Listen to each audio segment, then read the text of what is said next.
On episode 323 of the Tennis Files podcast, you'll learn how to overcome adversity and develop a winning mindset with Coach Peter Smith.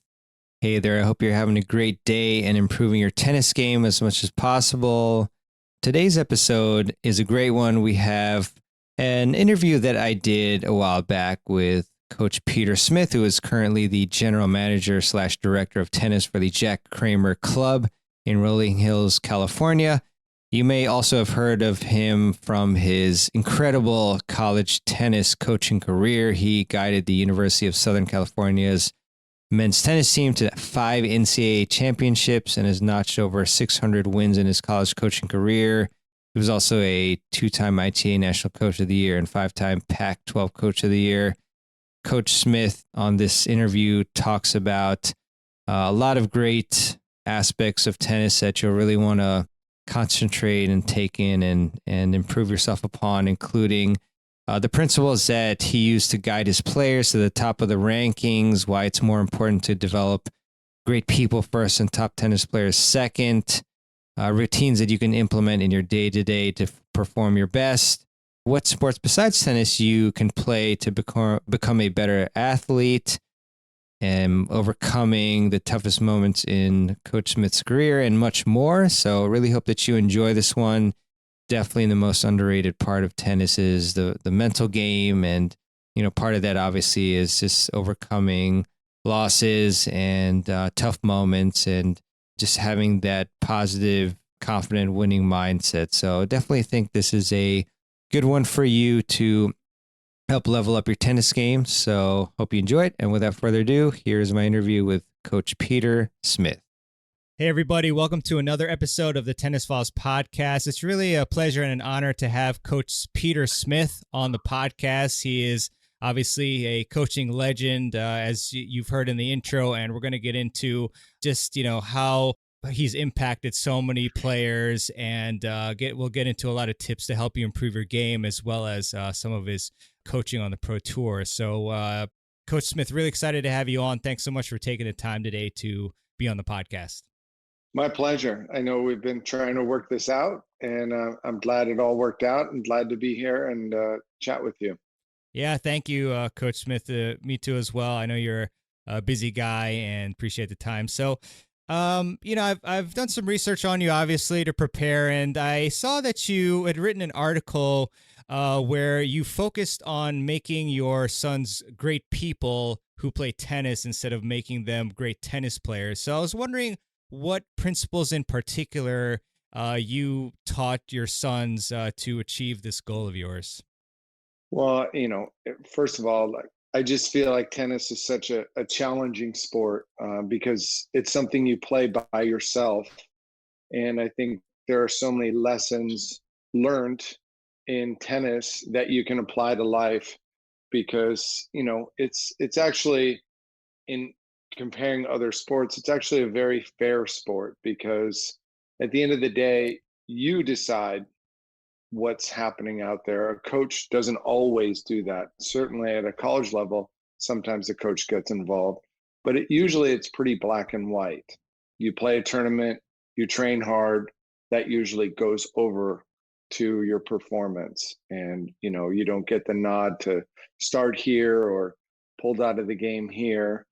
Usually when you're on the court, it's just you. And I think tennis is a very hard game to make a living out of. And I looked at, you know, how can my kids get the most out of this, really this incredible sport that can teach you so much. So I think with most kids that I work with, I always make parallels to life.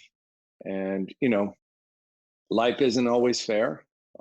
Life is a lot about how hard you work, what kind of attitude you have, what are you putting forth, what's your body language, what's your mindset, are you positive, are you negative, things like that. All those things, which are so important to tennis, have to equate towards who you are as a person.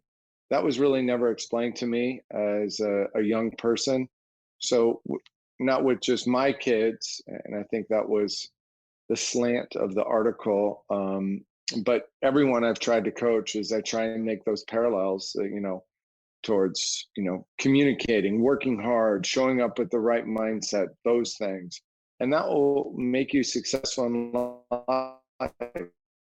We probably have 5, 10 professional athletes in the United States. It's they play tennis. It's a very hard sport to make a living out of. So it better be a gateway to something bigger. And that was always my goal with it.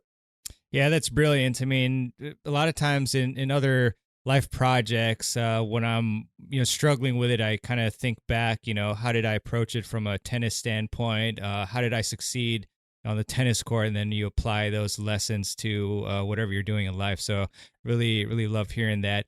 And Coach Smith, you mentioned that the principles that you were teaching your children, like you hadn't been privy to those, earlier on at least. So, I mean, how and at what point did you end up learning these principles? Yeah, I mean, for me, I started coaching at a very young age. I had to figure out a lot of things on my own, and that's kind of how our generation was brought up. Our parents, in a great way. I think for my generation of parenting, I think we try and do too much for our kids. Yeah. I had a paper route at a very young age. Uh, Certainly I'd help sometimes with that, but I got up in the morning in Connecticut and I had to deliver the papers, whether it was, below zero or not. And so you learn some lessons there. But, you know, uh, 10 years into it, I realized that, I have to help these kids a lot more than maybe just what's in front of them and what lessons can they learn out of this. And of course, when you have your own children, you learn a lot more about life. Your kids humble you always, right? But you learn really the real meaning of life, and that it's a lot more important than the win today or the great practice today or whatever. And you've got to just expand those teachings to help them, in every area of life.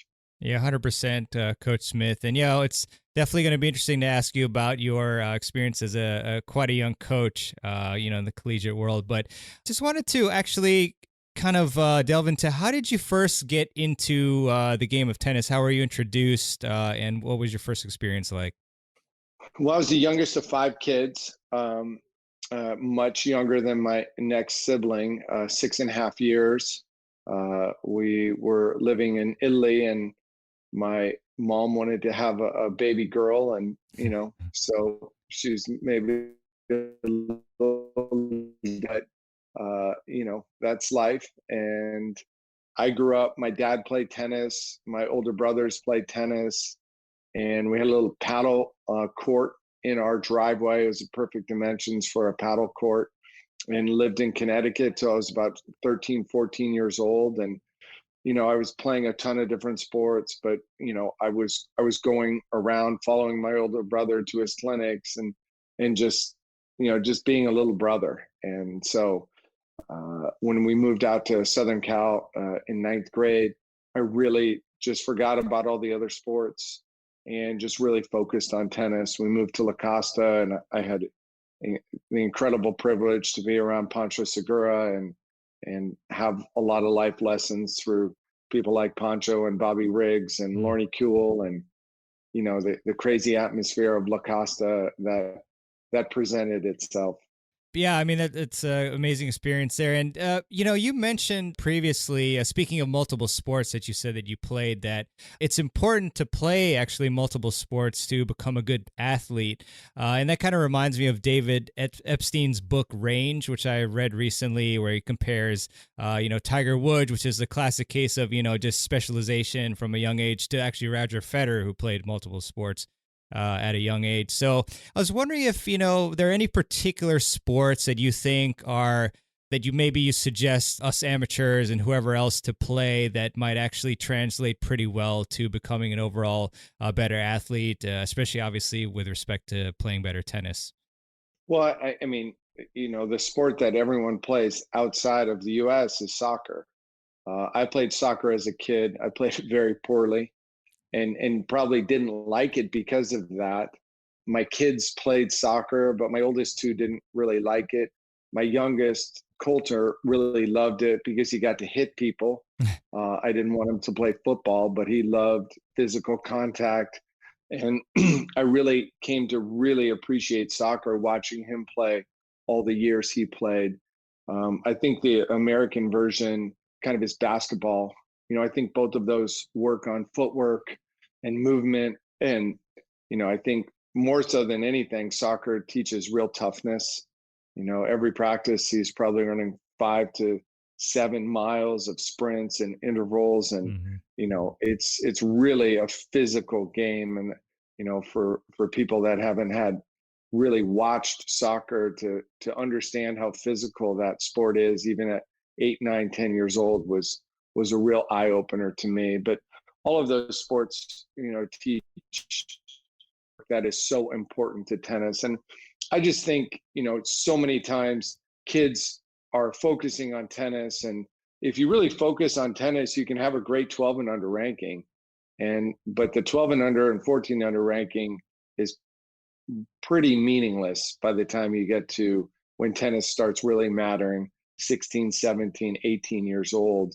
And I think looking at a lot of the great American players, they all kind of played other sports. And, that athleticism that is taught in those other sports really kicks in when tennis becomes more of a power and movement game, which it does at 16, 17, 18 years old.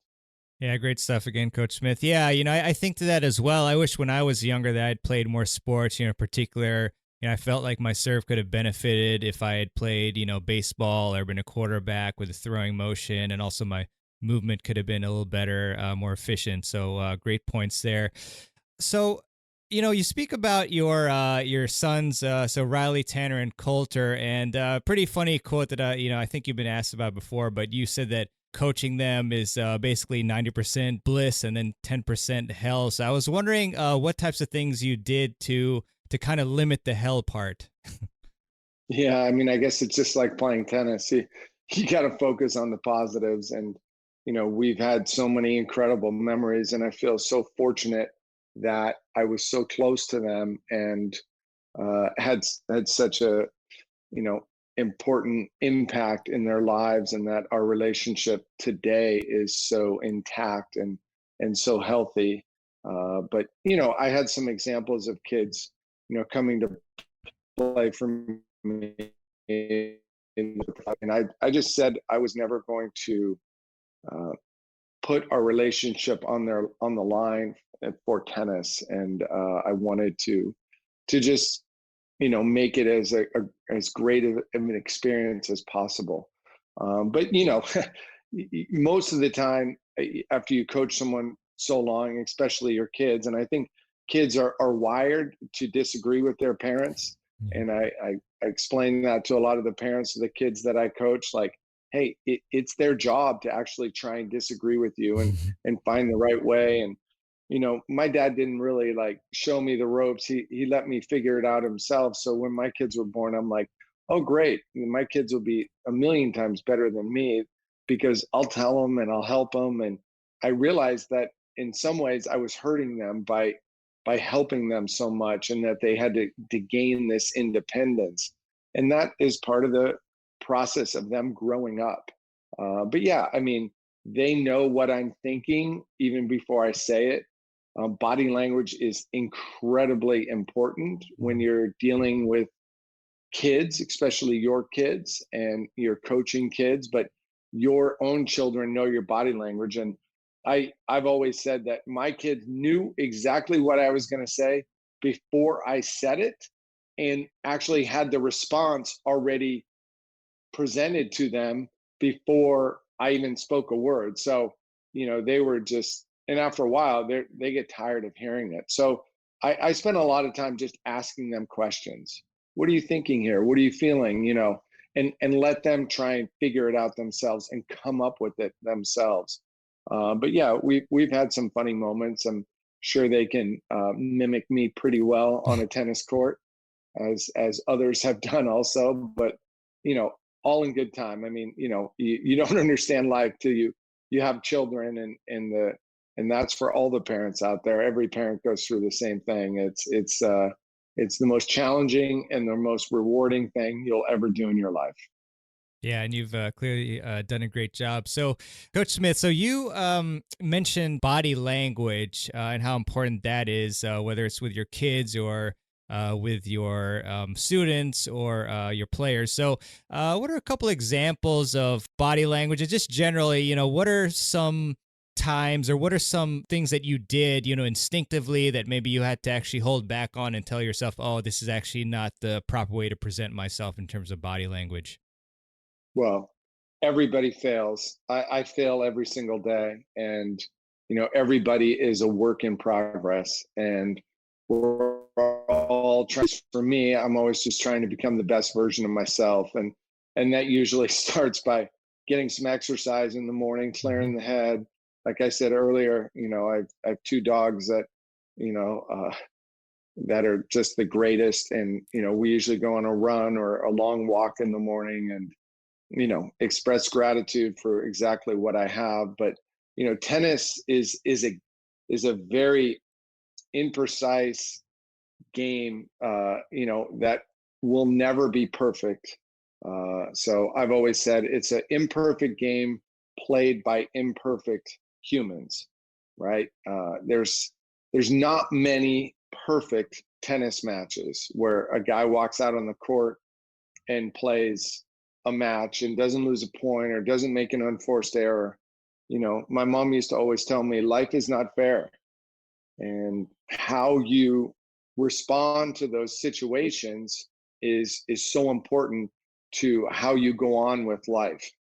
So that's incredibly important. So you're going to make mistakes on the court. You're absolutely going to make mistakes, and you better have a good reaction to them, because if you have a bad reaction to them, the chance of you repeating those mistakes are going to just keep increasing and increasing and increasing. So what people don't realize is your outside can tell your inside what's going on.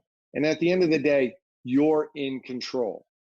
As hard as that might appear to be, as tough as that is when you miss an easy volley or an overhead or an easy forehand or whatever, you have to have the correct mindset to know that you can do the right things. And after years of experience, success for myself on the tennis court, success with my teams and watching them succeed, you just learn that your mindset has to be to draw in on the correct way you want to go about it out there, because you can think, oh, I missed that shot, but after a while you remember how to hit it, and you got to visualize the correct way to hit it, and you visualize it being successful. And I think having success with myself in my game, which happened later in life, and watching my team's success, I'm always able to draw upon that when I'm coaching or when I'm playing myself. And I still love to play the game. I feel like I play it every single day and really enjoy it and love to be competitive. But you have to be able to draw on the correct memories and correct way to go about it. And too many people, you have that right confidence or just that correct visualization or mindset going into whatever they need to do on the court. Yeah, it's amazing advice there, Coach Smith. A lot to unpack. One thing that you mentioned that I was interested in is routines, and you mentioned how important that is. For me, is life changing actually. Ever since I've for years now, I've been you wake up, I put a glass of cold water, and then exercise immediately, shower, meditate, journal. Like those things are really helpful for me. So I was wondering, what particular routines, you mentioned a couple, but what routines or routine do you have in the morning, and also alternatively, what are maybe some routines that you've had your players do that have really helped them also? Well, for me, unfortunately or fortunately, however you want to say it or go about it, I'm an early riser. I wake up extremely early in the morning, and always have. So, for me, and this was developed later in life from one of my great assistants, George Husak. Just enjoy a nice cup of coffee, watch the news, wake up, take my dogs on a nice walk. Lately, I've, with this craziness in the world right now, go on a great Peloton ride, Mm-hmm. just start that day, just getting all of that, clearing your head, just going about it, just showing real appreciation for everything that I have in the world. And I always feel like I'm one of the most blessed and richest persons in the world, because of what I have, and that kind of sets the stage. Tennis, like preparing my teams, we always did the same thing before every match. Just getting on that routine. I would tell them the first match of the year, like, hey, we're going to do the same exact routine that we're going to have today. We'll have in the finals of the NCAAs, and we have to have the correct mindset and being loose and enjoying and all of that. Is so important. But so rituals come into in effect when we're serving, when we're returning. Always do the exact same thing every time, whether it's one or two bounces, whatever, and then go about it. For me, when I serve, I do one bounce, set, visualize, hit. So it's a very practice swing backhand, practice swing forehand, get down, then I know I'm going to step and split and just let everything take over. Mm-hmm. Appreciate that, Coach Smith. So, I know obviously that you're very well known for your coaching prowess, but I'm not sure how many people know that you actually played professionally for, I think, about 15 months, and you competed at the U.S. Open in Wimbledon. So, just want to ask you what that experience was like, how it impacted you, and then I guess obviously, the reason why it just spanned 15 months or so. Yeah, well, I spanned 15 months because I didn't do well enough. That's it. I played the qualifying at Wimbledon and US Open, and those were incredible experiences. I probably, should have played more. I was like 360 in the world, a little over a year. And I remember losing to Michael Chang. He was a young kid at the time. A little bit before, I was very happy. And when a month later, when he won a round at the U.S. Open, it took some of the grief off me. But I was like, Michael, grew up down the street from me, and I was like, well, I lost in the neighborhood kid. Maybe I should be doing something else. And I went back and got my degree, and was fortunate enough that Long Beach State incredibly offered me the head coaching job. But yeah, my career was brief. I wouldn't call it a career. My traveling and playing professionally and making some pocket change was brief. But like I said, I've had this incredible journey in life, and I've gotten to know so many professional tennis players, and it's some of them are not the happiest guys, and it's a really tough life. And so having success in your sport doesn't equate to happiness. And I just always, for me, wanted the people that I was in charge of was just to have success and be happy. Yeah, great point there. And yeah, what you're doing has to align with your value set. Otherwise, you're not going to be very pleased. But a lot of respect, obviously, to you for making the call relatively early on that you wanted to pursue something else. And this is what I'm really interested in, particularly is you becoming, I think, still the youngest Division I men's tennis coach at age 23. At Long Beach State with the 49ers. So, I mean, what was it like coaching a team whose seniors were maybe like a year younger than you? Yeah, it's that first year coaching is probably one of my most special years. I coached 12 guys on the team, and 6 of them had been my teammates. So if you can imagine all the crazy things you do with your teammates in college, that had to quickly come to an end. And, I told them 2 things. A, I'm never going out with you guys again. And B, you can't call me Peter. And they're like, well, you weren't that much fun anyway. So who cares? We don't need to go out with you. And you're crazy. We're not calling you coach. And I said, well, you're not calling me Peter. I said, I'm not going to respond to it. We got to have some separation here.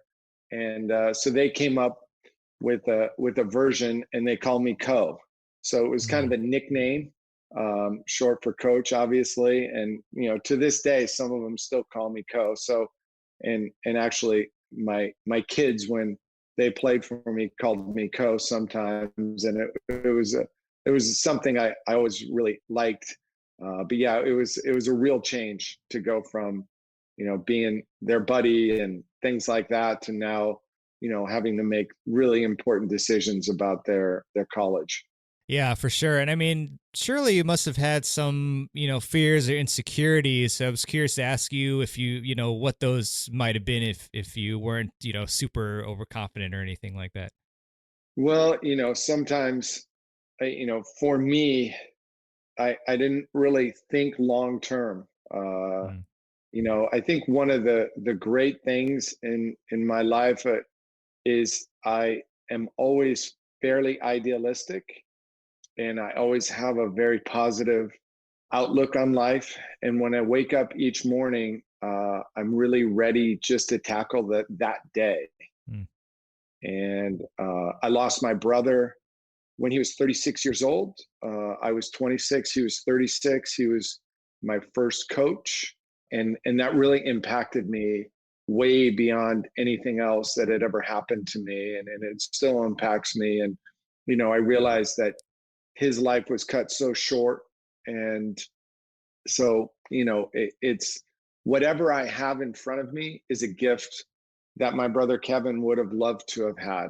And so whatever I'm facing can't be as bad as it really appears. And the fact that I'm alive and able to do it is a blessing. So that had a real impact on me. And I tried very, very hard to turn what was, still is probably the worst thing that ever happened to our family and to us into as positive as it could be. And I know Kevin would have wanted it that way.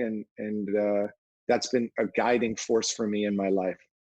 Yeah, I'm sure you're honoring Kevin every single day with your actions, and just maybe a question on that too. I mean, obviously we, the varying degrees of tough times that we have, from what's going on now to losing a family member, or much less severely, going on a losing streak. So, what types of steps did you take from that horrible situation to get yourself to start going again, and back on the road to great things? Again, it's just approaching each day, waking up each day. And when I was younger, I didn't have great, you think in a certain way, like I want to do this or that.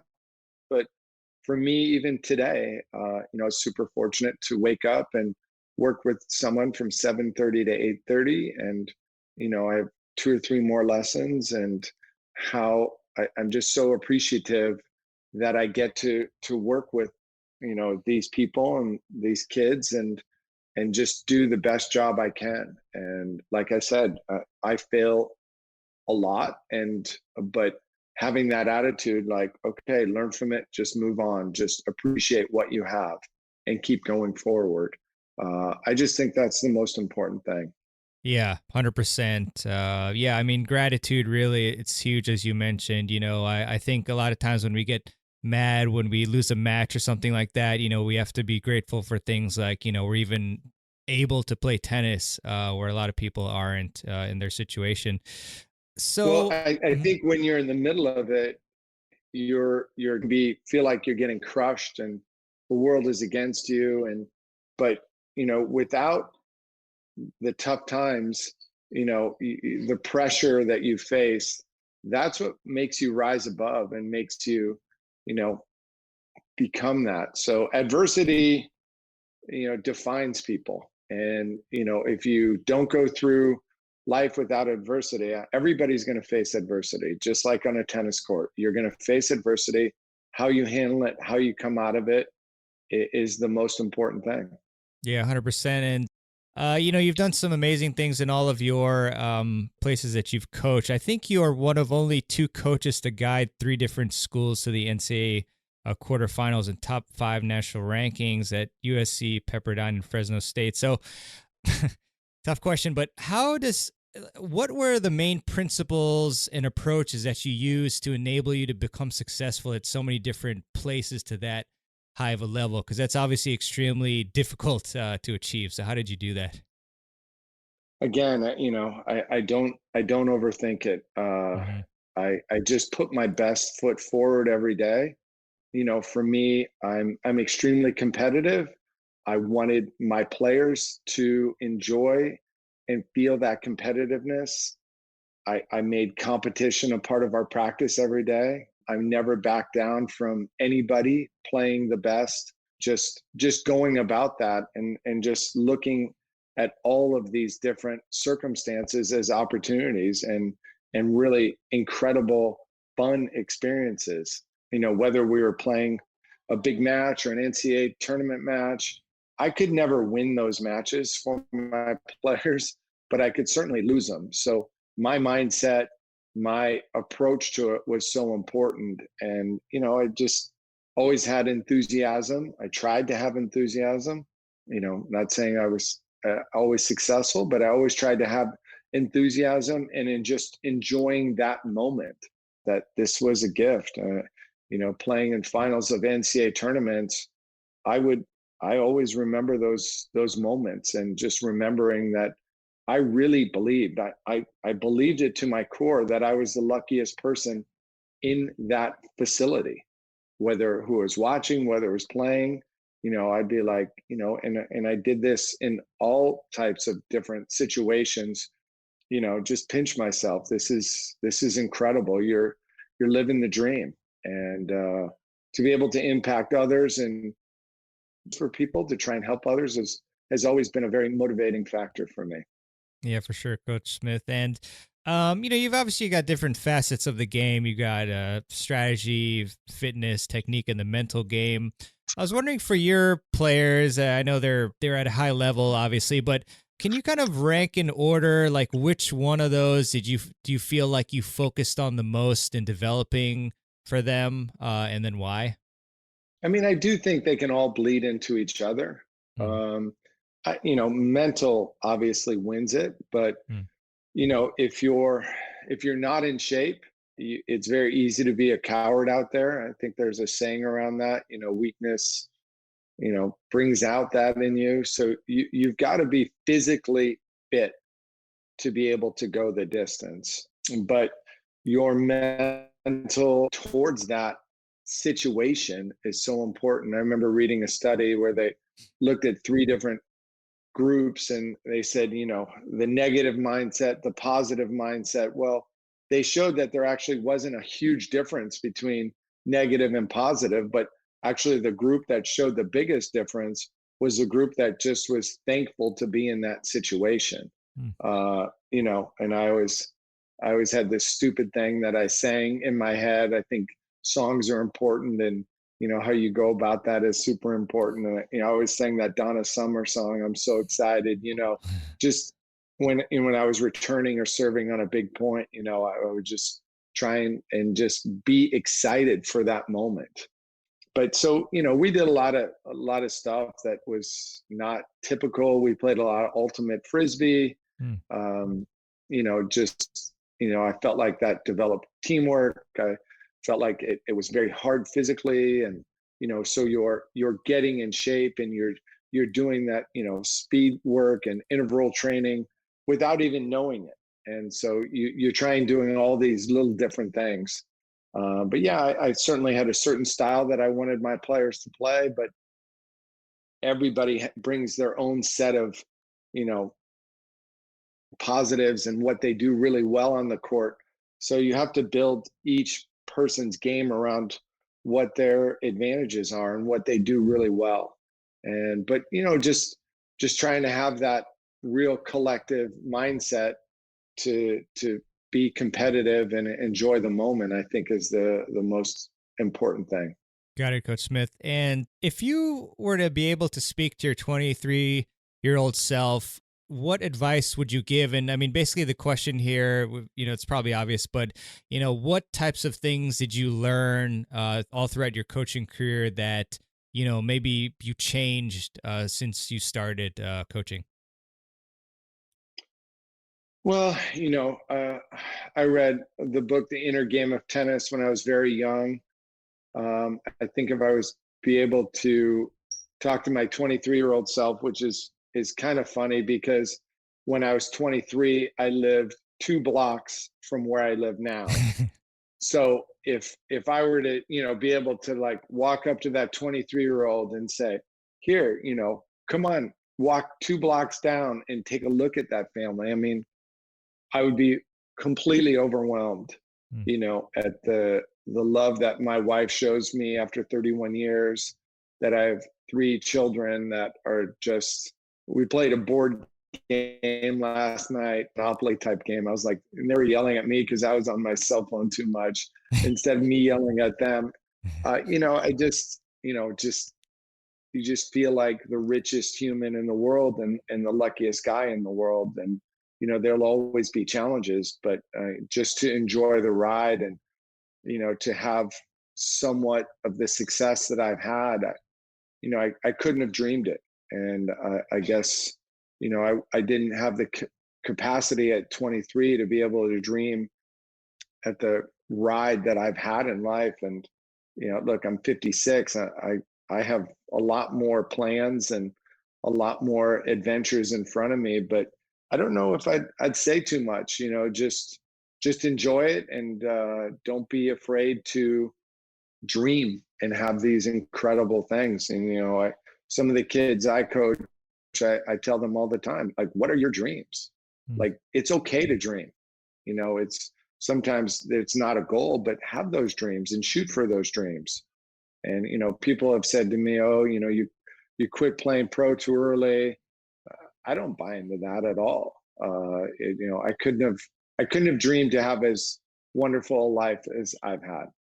Wonderful. Love to hear that. A couple questions about, obviously you're coaching Steve Johnson and Sam Querrey, which is interesting in itself, together. But curious about kind of a 2-parter. Like, when did you first spot Steve? And then also, in particular, what character traits makes him such a world-class player?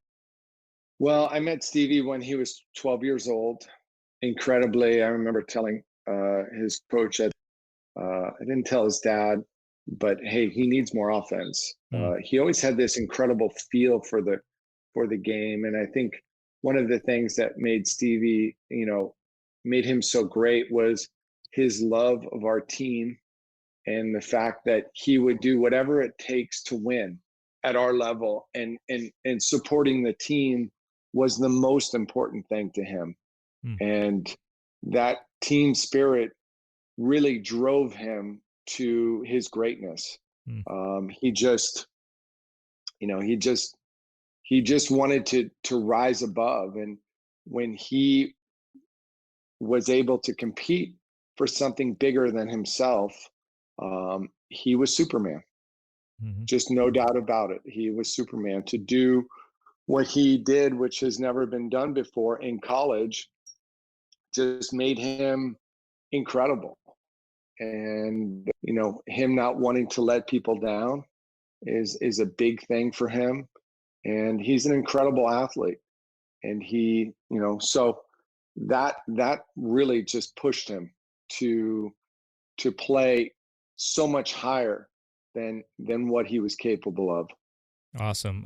Yeah, I just very briefly met Steve at like a players party at the City Open, I think maybe 2 years ago. It was kind of a funny story because he ended up backing up and stepping on my shoe by mistake, and he said, "Oh, I'm sorry," and then we talked a little bit, just 1 minute. But Steve is just such a fighter, and I really love watching him play. Unique in that he hits a lot of slices that really bite into the court a lot. What have you been working on with Steve in the past maybe year or so, as much as you can divulge? I don't know how much you can, but that you think is needed to improve in order for him to reach the next level on the tour. Yeah, I just think for him being fresh in the situation, him feeling fresh on the court, he's traveled and played a lot over the years. And, so what's made him great is his movement, his ability to, hit different shots, play from all the different, spots on the court. His serve and first shot, his serve and forehand are just amazing. And, he was able to, take his serve up a notch in the last year and just doing that and hitting over his backhand, especially on the return, I think is crucial for him. And so he has an incredible two-hander in practice. He just is more comfortable slicing it. And that actually really helps him in terms of how much spin he puts on the ball. So that helps him that his left side, his backhand side dives down and his forehand side really jumps up. So it's a very different ball and he's able to set up his forehand with that backhand slice. But for him, just at this point in his career, is just staying fresh and having that correct mindset. And this last year was such a different year for all of us, and it was very different for all the professional tennis players. And so you saw a lot of kind of weird results from different people. Yeah, for sure. I think it must be hell for players with Western grips to hit off of Steve's slice in particular. But yeah, and obviously you're also with Sam. So just wondering about kind of the dynamic and maybe any differences in particular in the approach in working with Sam versus Steve. Well, Sam and Steve are extremely different people, but they're great friends and they're both great guys. And so it's a lot of fun when the three of us together. And Mark Lucero also helps coach Steve, and really going forward will probably be his main coach. But having more of that team atmosphere for Stevie, I think is really important. And but Sam and Steve are they have some similarities with big serves and big forehands, but they're just different people, and so coaching them can be very different. But Sam is just wow. He can bring it like nobody else with that serve and forehand, and one of the best serves and one of the best forehands.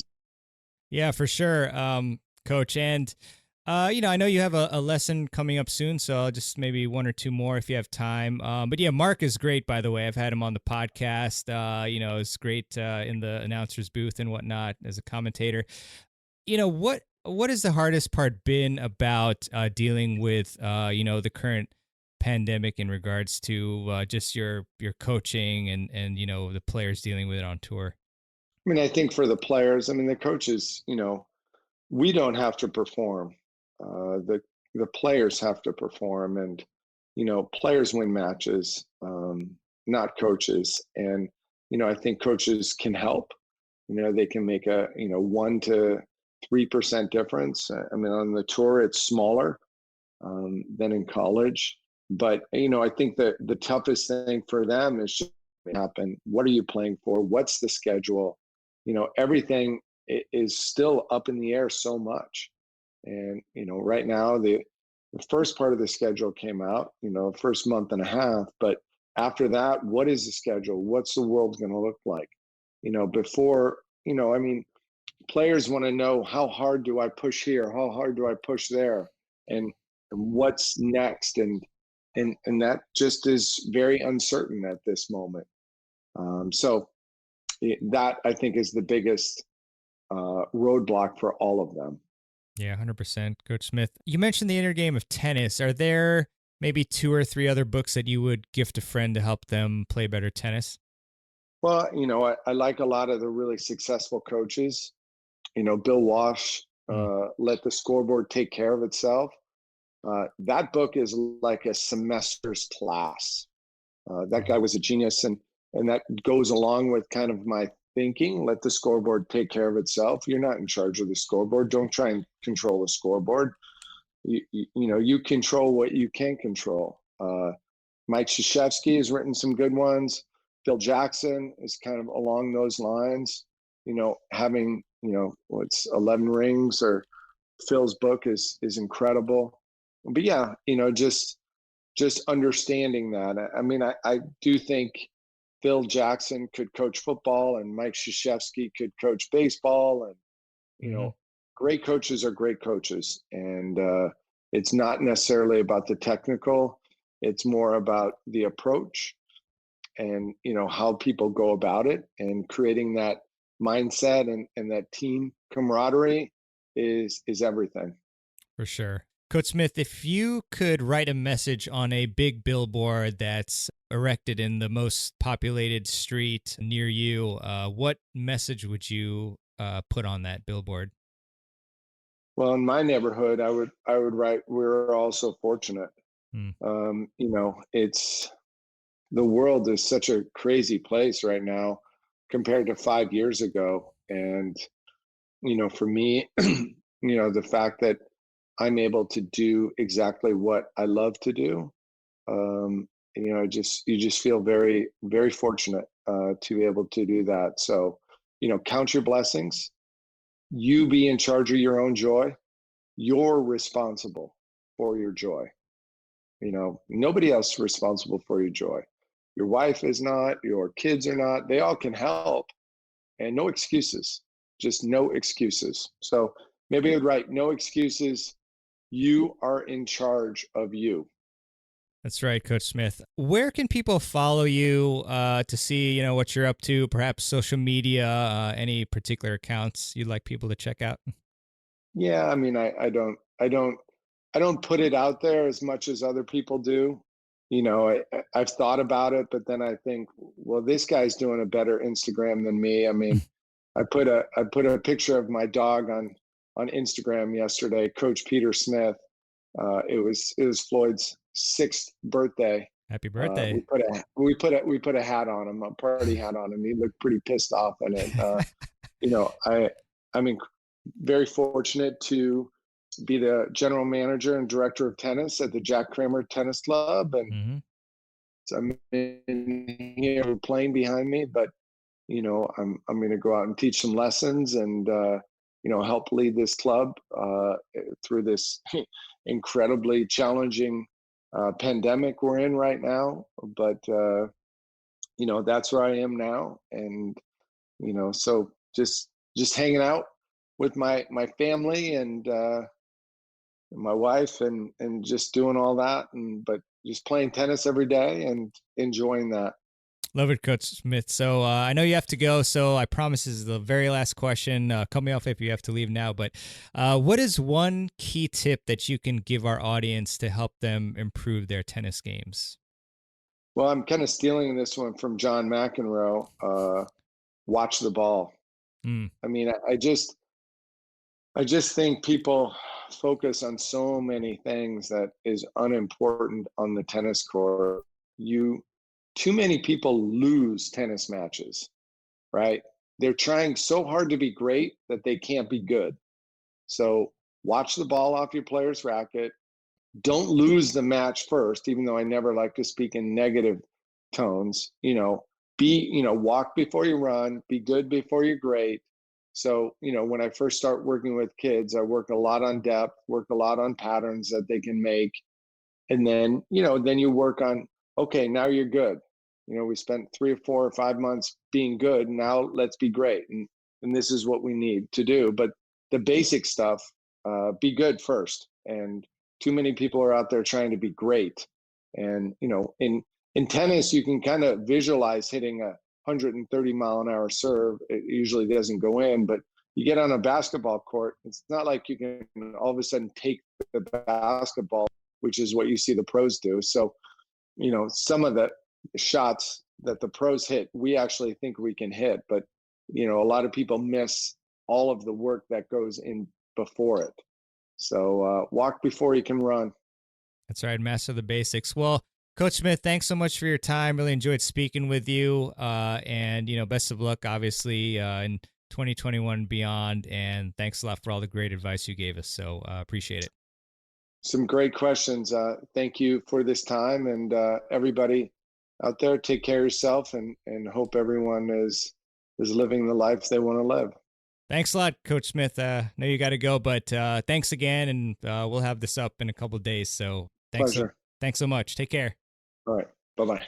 All right. I really hope that you enjoyed that interview with Coach Peter Smith. And if you did, then I would really appreciate it if you leave a review for the Tennis Files podcast. And you can do that at tennisfiles.com/Apple Podcasts or in your favorite podcast app that you use to listen to the show. I just find that Apple Podcasts is the biggest mover of the show in terms of this is visibility and rankings and whatnot. And yeah, the rankings aren't the biggest thing for me. It's more of pushing out the information from the podcast to as many people as possible. So Apple Podcast seems to do that the best. But definitely would appreciate a review in any format that you can provide. So thanks a lot for that. And I also want to leave you with a quote, as I do at the end of every show. And this one is by Khalil Gibran.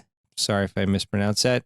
But the quote is, "Progress lies not in enhancing what is, but in advancing toward what will be." Really like that quote there. It's definitely a deep one. But with that, thank you so much for listening and keep improving your tennis game. I've been enjoying playing more singles lately, really enjoying it, and just making adjustments to my game, which I've adapted heavily towards doubles lately. It was interesting. I was playing my friend Greg, and I was having trouble the first couple of games, and I actually ended up standing back a couple feet, and I was able to increase my consistency and really swing out quite a bit, and it worked out really well. But yeah, it's fun to switch it up sometimes and get back to my roots, which is singles. But yeah, just kind of a random anecdote at the end of this episode, if you will. But yeah, just enjoy the game first and foremost. Be grateful you can play and keep improving. So I'll see you on the next episode. We got some really fun and informative interviews coming up the pike in the next few weeks and beyond, of course. So have a great one, and I'll see you on the next episode of the Tennis Files podcast. This is your host, Mirban Aranchad, signing out.